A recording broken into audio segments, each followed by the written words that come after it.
In this video, I'm going to show you on how you can use automations to automate your process and standardize it in ClickUp.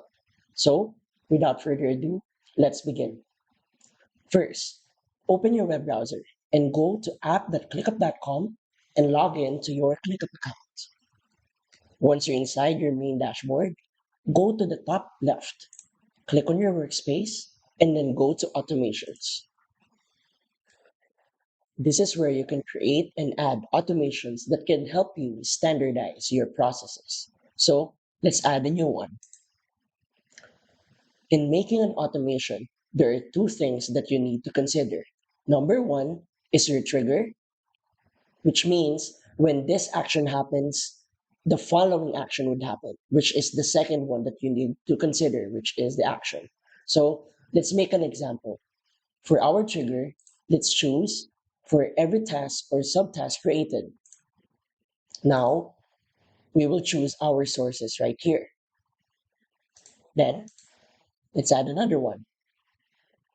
If it is an assignee, any of the assignees, then we're going to select a user. Let's say if it's yourself.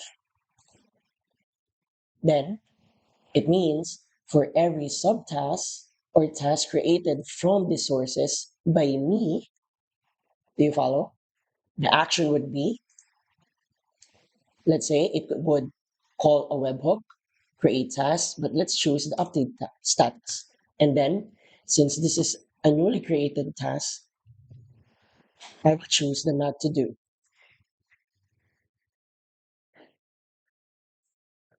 After that, we're going to click on create.